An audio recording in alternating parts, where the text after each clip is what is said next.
First of all, it's great to see old friends here, and this is an iconic event and the kickoff to the political season on our side. And it's always good to see those old friends and see the folks from whether it's Clark County or Shelby County or see John Yancey and the other folks that have played such a vital role, not only in this region but on the ground for us for so many years, and to thank them for their strong and consistent support that has allowed me to serve the public. So that's the first thing. And the second thing is to lay out how winning elections gives us an opportunity to move important policy agenda forward. And so I thought that the most important thing I could do as governor this morning when talking to folks is talk about where I want to take the state.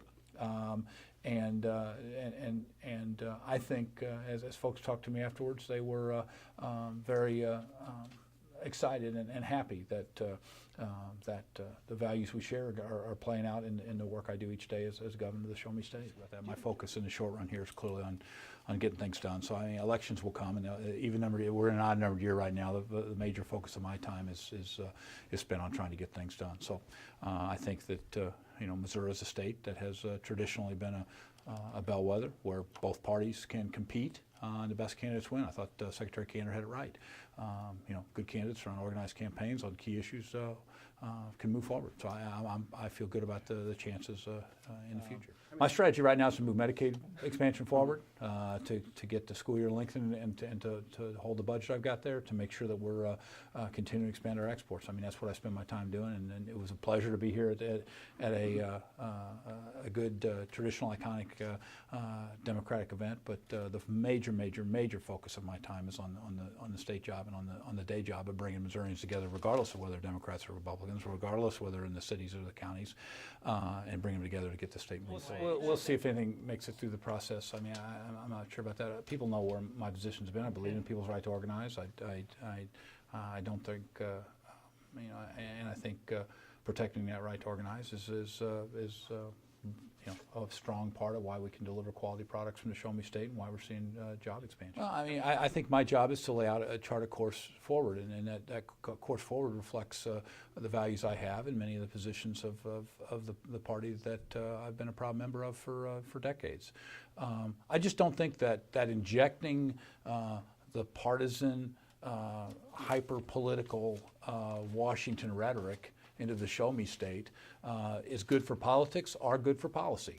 I think working with folks and moving the state forward is not only good policy, it means progress, and I think it's also good politics. First of all, it's a good thing that they're moving forward.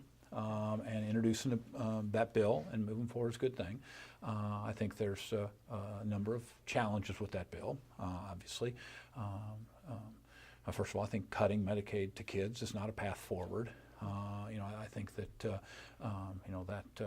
cutting Medicaid coverage for pregnant women, which we now have up to 185%, I don't think that's a step forward. I think cutting both of those is not the right thing forward. And I also think very, very clearly that the federal government has been very clear that 138% of federal poverty is the line that you got to get to in order to receive the 100% funding. Now there are ways to get there through co-pays or through ladders and cost shares and all that sort of stuff. But on those three fronts, I disagree. I don't think we should cut back health care to children.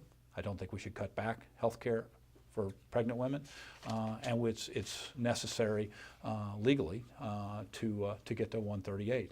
All that being said, like I said, I feel good that they're moving through a process. I feel good that they've got a bill moving through, beginning its movement through the legislature. I think we're making progress as we cover over the last few weeks, whether it's Bolivar or Sedalia or West Plains or Trenton or Poplar Bluff or the other places that we've been. We've had a tremendous outpouring of local. I mean, to be in Sedalia, Missouri, in the middle of a snowy afternoon, and to have 150 people come out to listen and to learn about why we should move forward from all walks of life, and to have the Sedalia Chamber of Commerce support it, to have the Bolivar Chamber of Commerce support it, I think is beginning to help folks get beyond the politics of last year and get to the practicalities of this year. And the politics of last year caused people to be divided.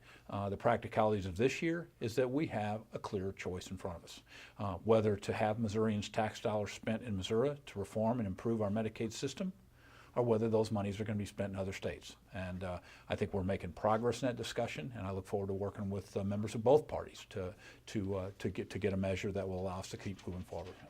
You know, we balance budgets in Missouri. We hold the line on taxes, and we balance budgets.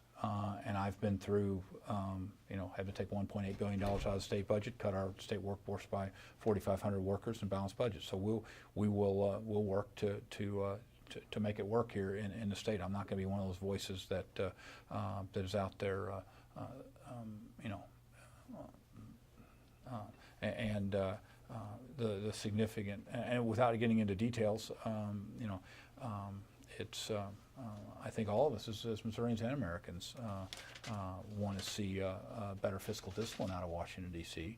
And I'm hopeful that this will serve as a catalyst to bring folks together to the center to move forward in a fiscally disciplined way.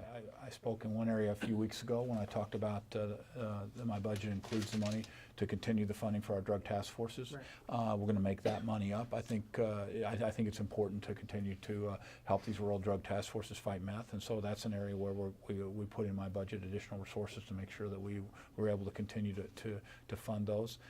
We'll look at it as we move forward, but I mean, March 1 is one day. It's when they talk about the big numbers, they're over a period of time, and we've looked at them, but I'm not. I think that you know, we can.